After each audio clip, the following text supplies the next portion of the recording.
نمازیں فرض کر دی، آپشنل نہیں رکھا. آپشنل ہوتی ہے نا، اختیاری ہوتی ہیں، تو شاید کوئی بھی نماز نہ ہوتی. ہم سوچتے ہی رہتے کہ چلو 5 نمازیں پڑھنا ثواب ہے تو پرسوں سے پڑھیں گے. اللہ نے ایسی فرض کی ہے کہ زمین آسمان ادھر سے ادھر ہو جائے، سفر میں ہو، حضر میں ہو، بیماری میں ہو، خوشی میں ہو، غم میں ہو، یہ نہیں چھوڑنی. ٹھیک ہے نا؟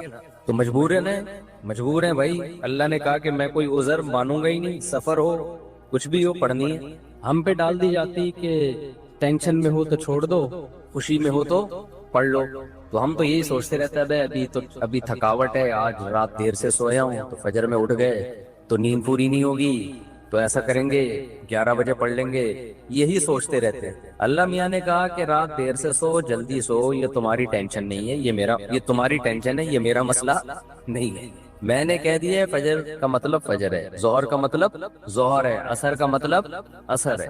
ابھی ہم امریکہ گئے نا تو جہاز جاتے ہوئے سورج کی سمت میں جا رہا ہوتا ہے، تو ایک نماز بھی نہیں آئی راستے میں. ہم نے ظہر پڑھ تو لی، لیکن نہیں بھی پڑھتے تو امریکہ پہنچ کے بھی مل جاتی، کیونکہ سورج کے ساتھ ساتھ چل رہے ہیں. واپسی پہ مخالف آ رہے ہیں تو ٹھکا ٹھک نمازیں آ رہی ہیں. ابھی اب ٹھکا ٹھک نماز آ رہی ہے، ایک نماز کا ٹائم، فوراً دوسری نماز، فوراً تیسری نماز، فوراً چوتھی نماز، فوراً پانچویں نماز. اور اللہ نے فرض نماز میں کہا ہے کہ کھڑے ہو کے پڑھو، قبلے کی طرف پڑھو. یہ ممکن نہیں ہے تو پھر مجبوراً بیٹھ کے پڑھو، لیکن فرض نماز پھر بعد میں لوٹانی چاہیے، کیونکہ فرض نماز اصل میں قیام بھی فرض ہے اور قبلہ رخ ہونا بھی فرض ہے. تو اب ہمارے ساتھ دوست تھے، انہوں نے کہا کیسے؟ میں نے کہا مجبوراً بھائی پڑھنی پڑے گی، اللہ کا حکم ہے، نماز آپ سفر میں نہیں چھوڑ سکتے. اللہ نے 4 کی 2 کی ہی اسی لیے کہ میں نے 4 کی 2 کر دی ہیں، چھوٹی کر دی ہے اس لیے کہ چھوڑنا نہیں ہے، آدھی کر لو. چھوڑنے کا آپشن ہوتا تو اللہ پھر کہہ دیتا ٹینشن میں ہو تو چھوڑ دینا، نہیں تو پھر پوری پڑھ لینا، یہ کہتا نا اللہ تعالیٰ.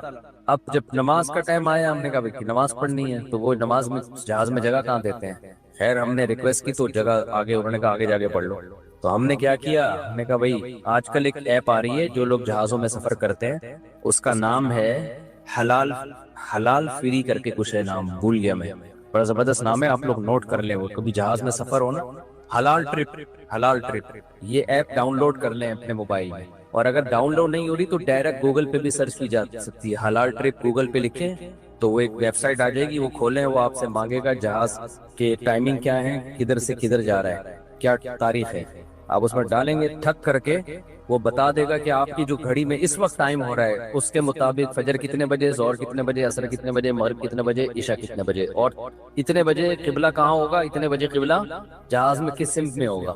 تو بڑی خاندانی ایپلیکیشن ہے. تو وہ آپ جیسے ڈالیں گے ٹھک کر کے، تو ایک گھڑی آپ ایسی رکھیں جو چینج نہ ہو ٹائم اس کا. تو یہ خوب مسئلہ سمجھ لیں کہ جہاز میں آپ کو کھڑے ہو کر نماز پڑھنی ہے، اگر ممکن نہ ہو اجازت نہ دیں پھر مجبوراً بیٹھ کے پڑھیں، لیکن اس نماز کو لوٹا لیں. تو ہم نے تو کھڑے ہو کر اجازت مل گئی تھی، ہم نے کہا چلو پڑھتے. اس میں یہ آسانی ہے کہ ظہر اور عصر اکٹھی، لیکن کیسے اکٹھی؟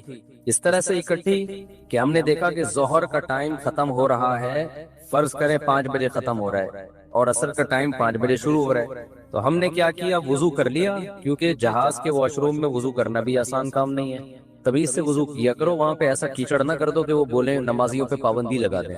اس میں وضو تمیز سے، پانی نہ گرے.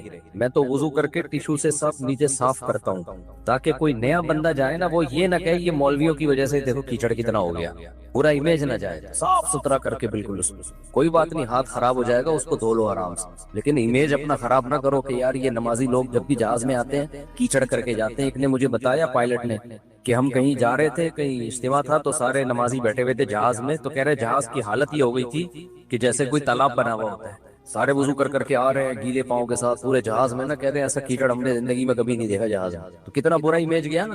تو اس لیے صفائی ستھرائی کر کے ان کو لگے کہ کوئی بات نہیں یار، اگر یہ وضو کر بھی لیتے ہیں تو واش روم میں ذرہ برابر بھی گندگی نہیں ہوتی، صاف ستھرا کر کے نکلو باہر. اس کو بیان ابھی شروع کروں گا، لیکن یہ بھی ضروری بات ہے تاکہ جہازوں میں بھی نمازوں کا اہتمام کریں. اللہ کو نماز بہت زیادہ محبوب بھی ہے، اور اللہ کے ہاں جتنی ویلیو نماز کی ہے نا، اتنی کسی حکم کی نہیں. اللہ نے نہیں چھوڑی ہے. میں نے دیکھا ہے لوگ جہازوں میں نمازیں گول کر رہے ہیں، ٹرینوں میں نمازیں گول کر رہے ہیں، شاپنگ میں نمازیں. ہو بھائی میدان جنگ میں اللہ کہہ رہا ہے، میدان جنگ میں کہ نہیں، اگر تم میدان جنگ میں کھڑے ہو کر پڑھ سکتے تو پیدل پڑھ لو، سواری پہ پڑھ لو.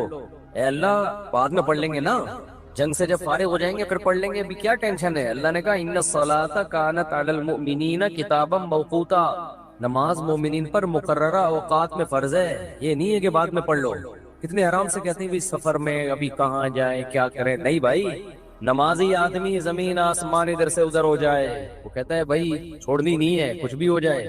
آج نمازی بھی نمازی نہیں رہے ہیں، تو ہم نے یہ ضرور کیا کہ اس میں وضو بہت مشکل کام ہے، تو اس میں پھر ہم نے یہ کیا کہ بھائی 5 بجے جیسے اپلیکیشن سے پتہ چل گیا شافی وقت کے مطابق 5 بجے ظہر قضا ہو رہی ہے، تو بھائی 4:45 پہ یا 4:50 پہ ہم نے ظہر پڑھ لی، قبلہ رخ کھڑے ہو کر 2 رکعت پڑھی ہے، تھوڑی دیر میں عصر کا ٹائم ہو گیا، اسی وضو سے عصر نمٹا لی، سمجھتے ہو؟ تو یہ اس طرح سے نبی صلی اللہ علیہ وسلم نے نمازوں کو سفر میں جمع کیا ہے۔ اور یہ جو حدیث ہے نا جس میں آتا ہے نبی صلی اللہ علیہ وسلم نے بغیر کسی عذر کے سفر کے نمازیں اکٹھی پڑھی ہیں ظہر عصر کی، تو اس کا بھی یہی مطلب ہے، ایسے اکٹھی نہیں ہے کہ ظہر کو قضا کر دیا ہو یا عصر کو ظہر کے ٹائم پہ پڑھ لیا ہو، ورنہ پھر یہ جو آیت ہے حافظوا علی الصلوات والصلاۃ الوسطی، نمازوں کی حفاظت کرو خصوصاً عصر کی نماز کی، پھر اس کا مطلب کیا ہو گیا؟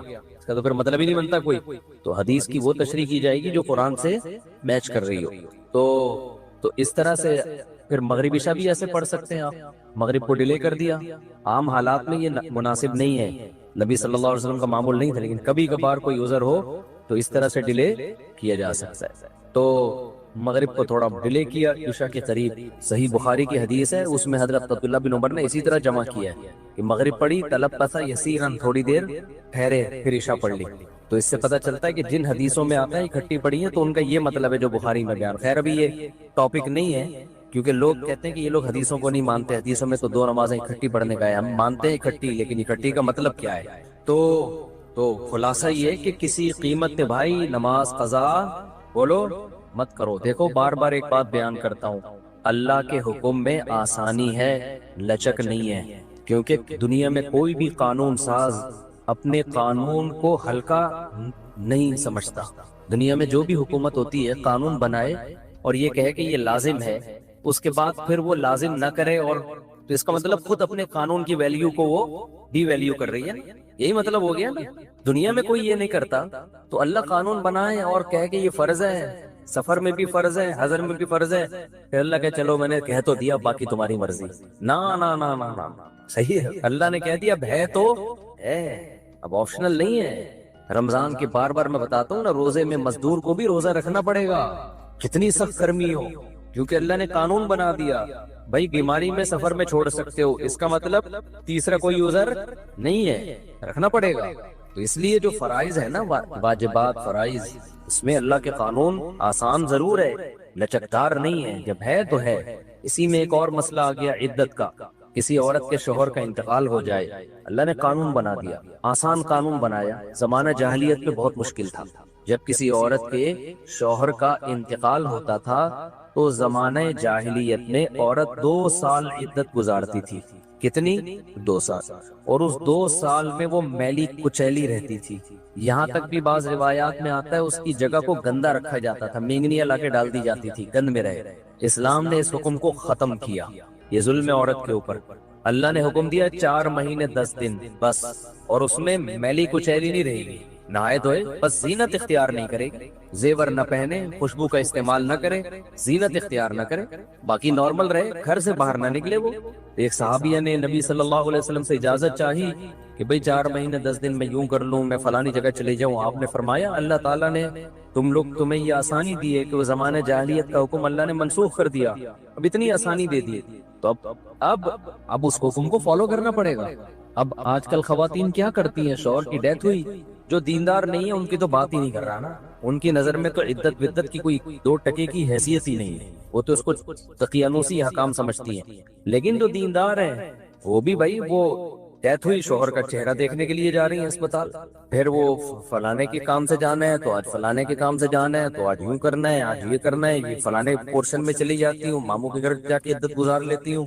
بھائی اللہ تعالیٰ نے جو عدت کے احکام دیے ہیں، شوہر کی ڈیتھ ہوتے ہی عورت کی عدت بولو شروع، اور عدت میں 2 کام لازمی ہیں، گھر سے نہیں نکلنا ہے، زینت اختیار نہیں کرنا۔ اب اس میں لوگ ہمیں تنگ کرتے ہیں، یار وہ چہرہ دیکھنے جانا چاہتی ہے ہاسپٹل میں، بھائی شوہر کو گھر لے آؤ، اگر بیوی نے اپنے شوہر کو دیکھنا ہے میت کو گھر لے آؤ، عورت نہیں روڈ پہ آ سکتی، جنازے کی چارپائی کے پیچھے پیچھے جا رہی ہوتی ہے گھر سے باہر نکل کے، پھر اللہ کو غضب آئے۔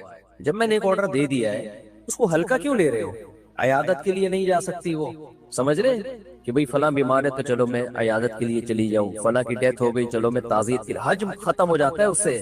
حج کی کتنے مسئلے آتے ہیں، عورت نے حج کی درخواست دی ہوئی ہے، نام آ گیا، حج پہ جانے کی تیاری ہو گئی، شوہر کا انتقال ہو گیا، اب جس دن جانا ہے 4 مہینے تو ہو جائیں گے، 10 دن رہ جائیں گے، تو ہم کہتے ہیں بھائی 10 دن کیا 1 گھنٹہ بھی رہ گیا ہونا 4 مہینے 10 دن ہونے میں، آپ کو 1 گھنٹہ پہلے بھی نکلنے کی اجازت نہیں، بے شک حج ضائع ہو جائے کوئی بات نہیں، حج کینسل ہو جائے، کیونکہ حج کی فرضیت پہ عدت مقدم ہے، حج اگلے سال بھی ہو سکتا ہے، عدت تھوڑی ہو سکتی ہے۔ تو ہاں یہ اللہ نے آسانی رکھتی ہے کہ جس عورت کا کوئی کمانے والا نہ ہو، اللہ نے لچک، جہاں شدید ضرورت تھی وہاں اللہ نے خود بخود لچک رکھ دی کہ بھوکے تو نہیں مر سکتے نا، کمانے والا کوئی نہیں ہے تو کمانے کے لیے جا سکتی، مجبوری ہے وہی کمانا۔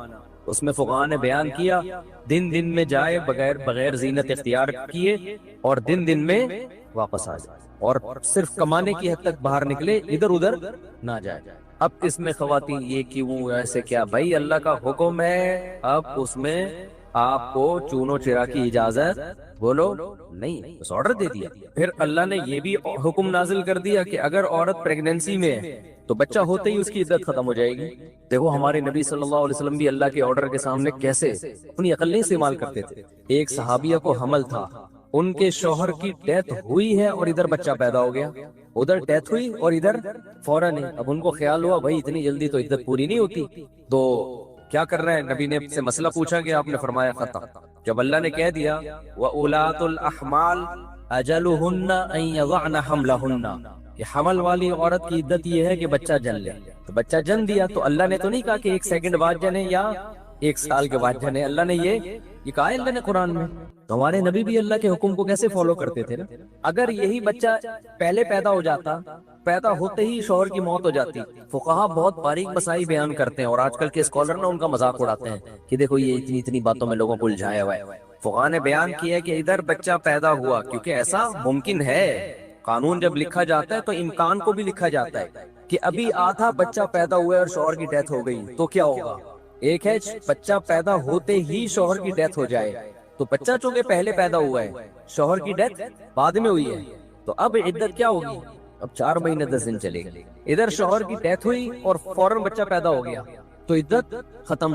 اب ایسے بھی کیس قیامت تک کے لیے دین آیا ہے نا، ایسا بھی ممکن ہے کہ شوہر کی ڈیتھ ہوئی اور بچہ آدھا پیدا ہوا ہے اور ادھر ڈیتھ ہوئی اس کی، یعنی ولادت ہو رہی تھی اور شوہر کا انتقال، امکان تو ہے نا، لا جب لکھا جاتا ہے نا تو اس میں امکانات بھی لکھے جاتے ہیں۔ تو فقہا نے اس میں بھی بحث کی ہے کہ اس صورت میں کیا ہوگا، یا عورت کنفیوز ہے، پتہ ہی نہیں چل رہا کہ جب اطلاع ملی ہے تو بچہ پیدا ہو چکا تھا یا نہیں ہوا تھا، اس کے بھی فقہا نے احکام لکھے ہیں، تو بہت باریکیوں میں جا کے، تاکہ آئندہ آنے والے لوگوں کو کنفیوژن نہ ہو۔ آپ کتاب میں جا کے دیکھو، ہر مسئلہ فقہا نے ڈسکشن کی ہے اور اس کو بیان کیا ہے، تو ذرا سے فرق سے عدت کا حکم چینج، لیکن کیوں اتنا احتیاط کیوں؟ بھائی اللہ کا جب لا ہے تو وہ 2 اور 2 4 کی طرح ہے، سمجھتے ہو کہ نہیں سمجھتے ہو؟ جب اللہ نے کہہ دیا کہ بھائی جو حمل والی عورت ہے اس کا بچہ پیدا ہوتے عدت ختم، اگلے سیکنڈ میں بچہ پیدا ہوا عدت ختم۔ حضرت عائشہ کا قول ہے یا کسی صحابی کا کہ شوہر کو ابھی غسل بھی دیا جا رہا ہو نا، ابھی دفنایا بھی نہیں جا رہا ہے اور بچہ پیدا ہو جائے تو بس ختم عدت، چاہے دفنایا بھی نہ ہو، فوراً نکاح کر سکتی ہے وہ، ٹھیک ہے نا، فوراً نکاح کر سکتی ہے، تو اللہ نے اجازت دے دی اس میں۔ اب اس میں حکمت کیا ہے ہمیں نہیں پتا بھائی، اللہ کا حکم ہے، نص وارد ہو گئی تو نبی نے بھی اس پر عمل کیا، صحابہ نے بھی، ائمہ مجتہدین نے بھی، لیکن یہ نہیں ہے کہ جی 40 دن کی عدت، بعض 40 دن کی عدت منا رہی ہیں، بعض جو ہے وہ سفر کر رہی ہیں عدت کے دوران، تو ہاں گھر اکیلا ہے، وحشت ہے اس میں بہت زیادہ، خوف ہے، کوئی خطرہ ہے چوری چکاری کا، تو مجبوری میں پھر وہ گھر چینج کر سکتی ہے، جیسے کوئی ایسی جگہ پہ رہ رہی ہو جہاں چور ڈاکو کوئی ساتھ رہنے والا نہ ہو، وہ ایک الگ مسئلہ ہے۔ دودھ پیتے بچے کی الٹی کیا ناپاک ہے؟ یہ سوال پوچھا ہے جی ام عیسیٰ نے مان صحرا سے۔ دودھ پیتا بچہ اگر ماں کے کپڑوں پر الٹی کر دے تو کیا یہ کپڑے ناپاک ہو جائیں گے؟ دیکھیے دودھ پیتے بچے کی الٹی اور بڑی عمر کے آدمی کی الٹی کے احکام میں کوئی فرق نہیں ہے۔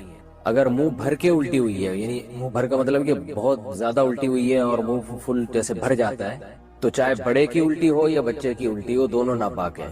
اگر وہ یعنی یہ ہتھیلی کی گہرائی جو ہے نا، جو 5 روپے کا آج کل سکہ ہوتا ہے، اس کے بقدر اگر لگی ہوئی ہے تو کپڑا ناپاک ہے، اس سے کم ہے تو شریعت میں معاف ہے وہ. اور اگر تھوڑی سی الٹی ہے تو چاہے چھوٹے بچے کی ہو یا بڑے کی ہو، وہ پاک ہے. اور عام طور پہ بچوں کو الٹی نہیں ہوتی، ابکائی سی آتی ہے، وہ جب دودھ پیتے ہیں تو تھوڑی سی وہ قے کرتے ہیں، وہ الٹی نہیں ہوتی، وہ تو وہی دودھ ہوتا ہے جو اوپر رکھا ہوا ہوتا ہے، وہی ریپیٹ ہو جاتا ہے تو وہی واپس آ جاتا ہے، تو وہ الٹی نہیں ہے، وہ بالکل پاک ہے، اس میں وہم نہیں کرنا چاہیے. فجر کے بعد سونا کیسا ہے؟ فجر کی نماز کے بعد کیا سونا جائز ہے؟ علی صاحب ملیشیا سے. اسلاف میں بہت سے حضرات ایسے گزرے ہیں جن سے فجر کے بعد سونے کی ممانعت منقول ہے. البتہ قرآن و حدیث میں ایسی کوئی ممانعت نہیں ہے، ایسی کوئی دلیل نہیں ہے جس سے پتہ چلتا ہو کہ فجر کے بعد سونا ناجائز ہے. اسلاف اس کو ناپسند کیا کرتے تھے. اس لیے کیوں ناپسند کرتے تھے؟ اس لیے کہ اسلام نے جو ہمیں احکام دیے اور فطرت نے جو احکام دیے ہیں، اس سے یہ بہرحال پتہ چلتا ہے کہ یہ کوئی سونے کا ٹائم نہیں ہے. لیکن اگر فجر کے بعد اسلام نے ہمیں سلانا ہوتا تو فجر کی نماز میں اٹھاتا کیوں ہمیں اسلام؟ یعنی یہ تو عجیب سی بات ہوئی نا، کسی کو اٹھا کے دوبارہ سلایا جا رہا ہے. تو اسلام نے فجر کی نماز رکھی ہے یہ بتانے کے لیے کہ یہ اٹھنے کا ٹائم ہے، اور فطرت بھی یہی کہتی ہے کہ آپ فجر کے بعد نہ سوئیں. پرندوں کو دیکھ لیں، جانوروں کو دیکھ لیں آپ، کہ پرندے صبح صبح کیسا چہچہانا شروع کر دیتے ہیں، بلکہ مرغا تو تہجد کے وقت سے ہی اذانیں دینا شروع کر دیتا ہے. اور آپ صلی اللہ علیہ وسلم نے فرمایا لا تسبوا الدیک فإنه یؤذن للصلاۃ، مرغے کو برا مت کہا کرو اس لیے کہ وہ اذان کے لیے، وہ نماز کے لیے جگاتا ہے. تو جو فطرت کہتی ہے اسلام وہی کہتا ہے، اور جو اسلام کہتا ہے فطرت وہی کہتی ہے. وہ یہ ہے کہ رات کو جلدی سوئیں اور صبح جلدی اٹھیں. اللہ تعالی نے ہمیں جو رات ہے نا، قرآن سے پتہ چلتا ہے جعل لکم اللیل لباسا والنوم سباتا، کہ اللہ نے رات کو ہمارے لیے لباس بنایا، نیند کو کاٹنے کا ذریعہ بنایا، اور رات ہمارے لیے سونے کے لیے بنائی ہے. دن وجعلنا النہار معاشا، دن میں ہمیں کام کاج کے لیے پیدا کیا اللہ تعالیٰ نے. تو یہ غیر فطری بہرحال ہے. اور رسول اللہ صلی اللہ علیہ وسلم نے ترغیب بھی دی ہے کہ صبح اپنے کاموں کا جلدی آغاز کیا جائے. حدیث میں آتا ہے، آپ صلی اللہ علیہ وسلم نے فرمایا، صحیح حدیث ہے، بورک لامتی فی بکورہا، فرمایا میری امت کے لیے اللہ نے صبح کے وقتوں میں برکت رکھی ہے. صبح کوئی بھی کام شروع کیا جائے گا تو اس میں برکت ہوگی. افسوس کے ساتھ کہنا پڑتا ہے کہ بہت سے غیر مسلموں نے اس پر عمل شروع کر دیا. چائنا میں آپ دیکھیں لوگ صبح اٹھ جاتے ہیں. میں تھائی لینڈ میں تھا، فجر کی نماز کے بعد میں نکلا تو ساری مارکیٹیں کھلی ہوئی تھی. تو جو کام مسلمانوں کے کرنے کا تھا وہ غیر مسلم کر رہے ہیں. ہاں البتہ یہ ہے کہ جب آپ رات جلدی سوئیں اور صبح جلدی اٹھ جائیں تو پھر دوپہر کو قیلولہ کریں. سونے کا ٹائم دوپہر کو ہے، اس کی بہت تاکید ہے قرآن و سنت میں. قیلوا فإن الشیطان لا یقیل، آپ صلی اللہ علیہ وسلم نے فرمایا قیلولہ کیا کرو، شیطان قیلولہ نہیں کرتا. اور صحابہ، تابعین، اسلاف سب کی سنت ہے. گورے یہاں تک لکھتے ہیں کہ جب مسلمانوں کی خلافتیں تھیں تو پورا اہل اسلام دوپہر کو کھانے کے بعد سویا کرتا تھا، تھوڑی دیر آرام کرتے تھے، اور اس سے بہت زیادہ انسان کو طاقت ملتی ہے، دماغی بھی جسمانی بھی سکون بھی ملتا ہے، اور وہ بہت تیار ہو جاتا ہے بہت دیر تک کام کاج کرنے کے لیے. تو جو سونے کا جو نیچرل ٹائم ہے وہ ہے عشاء پڑھتے ہی آپ سو جائیں، اور رات کو بہت جلدی اٹھیں آپ. یعنی 5 6 7 گھنٹے، 5 گھنٹے 6 گھنٹے، کسی کو بہت زیادہ سو لیا تو 7 گھنٹے سو جائے گا. تو 5 6 گھنٹے کی نارملی نیند پوری کرنے کے بعد آپ اٹھ جائیں، اور پھر فجر کی نماز سے 10 15 منٹ پہلے آپ تھوڑی دیر کے لیے ایک شارٹ نیپ جسے کہہ سکتے ہیں، بہت تھوڑی سی دیر آرام وہ کر لیں، وہ بھی سنت ہے. یعنی آپ رات بہت جلدی سو گئے، عشاء پڑھتے ہی بہت جلدی رات کو اٹھ گئے آپ، کیونکہ کئی گھنٹوں کی آپ کی نیند پوری ہو جائے گی اگر آپ عشاء کے بعد سوتے ہیں. اور پھر فجر کی نماز سے پہلے آپ تھوڑی دیر، اذان کے بعد نماز سے پہلے 10 15 منٹ آپ تھوڑی دیر ہلکی سی نیند لے لیں، اس سے دوبارہ فریش ہو جائیں گے. اس کے بعد پھر آپ دوپہر کو کھانے کے بعد تھوڑی دیر آرام کریں، سوئیں. تو یہ جو نیچرل یعنی سونے کی یہ روٹین ہے، تو یہ بہت اس کی یعنی سنت سے بھی ثابت ہے، صحابہ سے بھی، اسلاف سے بھی. البتہ یہ کوئی فرض واجب نہیں ہے، کیونکہ بعض لوگوں کی روٹین ایسی ہوتی ہے کہ وہ بیچارے رات کو نہیں سو سکتے، ان کے کام نائٹ ڈیوٹی ہے کسی کی، یا کسی کو اسٹڈی کے لیے فرصت ہی اس ٹائم پہ مل رہی ہے، یا اور کوئی ایسا مسئلہ ہے کسی کے ساتھ، تو اس کا کوئی فرض واجب سے تعلق نہیں ہے. تو ایسی کنڈیشن میں اگر کسی کی رات کو نیند پوری نہیں ہو سکتی تو فجر کے بعد بھی وہ سو سکتا ہے، کیونکہ نیند پوری نہ کرنا یہ زیادہ نقصان دہ بنسبت اس کے کہ آپ غلط ٹائم پہ سو کے نیند پوری کر لیں. یہ پھر بھی نسبتاً بہتر ہے. نیند ہی نہیں ہو پھر تو بہت بڑے نقصانات ہو جائیں گے. تو نیند تو روٹی سے زیادہ ضروری چیز ہے. تو اس لیے نیند پوری کرنے کے لیے اگر کسی کو مجبوراً فجر کے بعد سونا پڑتا ہے تو کوئی حرج نہیں ہے اس میں، لیکن نارملی اسلام نے اس کو پسند نہیں کیا ہے کیونکہ اسلام دین فطرت ہے. تو حلال و حرام سے اس کا تعلق نہیں ہے. بہتر اور مستحب بہرحال یہ نہیں ہے. اور آپ صلی اللہ علیہ وسلم کی ترغیب بھی ہے کہ صبح کے وقت میں اللہ تعالی نے میری امت کے لیے برکت رکھی ہے تو اپنے کاموں کا فجر کے فوراً بعد سے آغاز کر دینا چاہیے. اور وہ وقت ویسے بھی ذکر و تسبیحات کا وقت ہے, یہ ایکسرسائز کریں آپ اس میں. بڑی خاندانی بات کیا کرتے تھے. آج وہ باتیں ہمیں سمجھ میں آ رہی ہیں. اس وقت تو ہم مدرسے میں ہی رہتے تھے نا, باہر دنیا میں نکلے نہیں تھے, تو ہم کہتے پتہ نہیں کس قسم کی باتیں کر رہے ہوتے. آج جب دنیا میں نکلے ہیں تو پتہ چلا بھائی بڑی صحیح قسم کی باتیں کر رہے ہوتے. حضرت فرماتے تھے دنیا کی محبت کے 2 شعبے, اصل میں تو 3 شعبے ہیں. جب ہم کہتے ہیں نا دنیا سے محبت نہ کرو, تو اس کے بہت سارے شعبے, لیکن میجر شعبے اس کے 3 ہیں. یہ 3 چیزوں کو کہا جاتا ہے دنیا سے. نمبر 1 حب باہ. باہ کا مطلب شہوت پرستی, ٹھڑک, لڑکیوں کو دیکھنے کا ہر وقت, فوش فلمیں کا, اور ہر وقت جو ہے نا حلال پہ کم بخت کو قناعت ہی نہیں ہو رہی ہے. کچھ ایسے ٹھرکی سوسائٹی میں ہوتے ہیں کہ نہیں ہوتے, کہیں کوئی انٹی گزر رہی ہو تو گھر تک پہنچا کے آئیں گے اسے. اپنی بیوی سے بات کرنے کا ٹائم نہیں ہے, ہر ایک کی بیوی کو گھور گھور کے, ان سے برداشت ہی نہیں ہوتا. اٹ از کالڈ ٹھڑک. یہ حب باہ کہلاتی ہے. کیا کہلاتی ہے؟ اس کو لفظ یاد رکھ لیں, حب باہ. باہ ہونی چاہیے. باہ کہتے ہیں مردانگی کو. یہ باہ تو ضروری چیز ہے صحت کے لیے. یہ نہ ہو تو آدمی شادی کیسے کرے گا, اولاد کیسے ہوگی, بیوی سے محبت کیسے کرے گا. لیکن باہ ایک حد سے آگے تجاوز کرتی ہے تو یہ ٹھڑک بن جاتی ہے. یعنی حب باہ کا اردو میں آسان نام لفظ کیا اس کے لیے؟ ٹھڑک. نہیں یہ بات سمجھ میں؟ تو باہ تو ہونا ضروری ہے. باہ ہی ختم ہو جائے گی تو پھر تو آدمی نہیں رہے گا نا, تو پجامہ ٹائپ کی چیز بن جائے گا بالکل. لیکن حب باہ کہتا ہے ٹھڑک ہو. ایک ہوتی ہے ٹھڑک حد سے بڑی ہوئی. کہیں بھی کوئی لڑکی نظر آئی تو ٹھڑک کے علاوہ کسی اور نیت سے دیکھتا ہی نہیں ہے اس کو. ہوتے ہیں ایسے سوسائٹی میں لوگ, ان کا علاج بھی کرنا پڑتا ہے, ان کو چھڑوانا پڑتا ہے کچھ دن, عورتوں سے دور رکھنا پڑتا ہے. کسی کو لڑکوں کی ٹھڑک بھی اللہ معاف فرمائے تو بہت ہی غلیظ ٹھڑک ہے, یہ بھی پڑ جاتی ہے کسی کو. تو اتنی ہو کنٹرول میں, شہوت کنٹرولڈ ہونی چاہیے. آپ کو حلال اور حرام کا فرق ہونا چاہیے. تو جس کے اندر یہ ٹھڑک ہے تو اس کو بھی تصوف کی اصطلاح میں کہا جاتا ہے یہ دنیا کی محبت کا مریض ہے. ہوتے ہیں کچھ لوگ ایسے, نماز بھی پڑھ رہے ہیں, روزے بھی رکھ رہے ہیں, زکاتیں بھی دے رہے ہیں, اللہ اللہ بھی کر رہے ہیں, مگر کہتے ہیں بھائی عورت ہماری مجبوری ہے. بھائی وہ کیا کہتے ہیں بھائی, تو بس وہ کہیں بھی ایسے, میں نے دیکھا کاؤنسلنگ کرنے والے نیک لوگ کسی خاتون کو سمجھا رہے ہیں کہ اپنے شوہر سے محبت کرو. اتنی محبت سے سمجھایا کہ عورت کو اس سے محبت ہو گئی, کیونکہ اس مرد کے اندر ٹھڑک تھی. یہ سمجھاتے ہوئے اس کی نیت کیا تھی؟ خراب. بعض لوگ ہوتے ہیں تمیز سے سمجھا رہے ہوتے ہیں, ایسے ایٹیٹیوڈ عورت کے سامنے پیش کر رہے ہوتے ہیں تو عورت اس سے متاثر ہو جائے. تو بتاتے نہیں ہیں کہ ہم برے ہیں, لیکن ایٹیٹیوڈ سے لگتا ہے کہ بھائی تم 2 نمبر آدمی ہو. تم کیا ہو؟ ایک آدمی کہا میں کسی داڑھی والے کے پاس اپنی بیگم کو لے کر گیا تاکہ وہ میری بیگم کو سمجھائے. وہ داڑھی والا کہہ رہا آدھا گھنٹہ تک میری بیگم ہی کو دیکھتا رہا کم بخت. کہہ رہا مجھے اتنا غصہ آیا. تو میں نے کہا تم پہلے تحقیق تو کر لو کہ کس کے پاس لے کے جانا ہے, کس کے پاس لے کے نہیں جانا.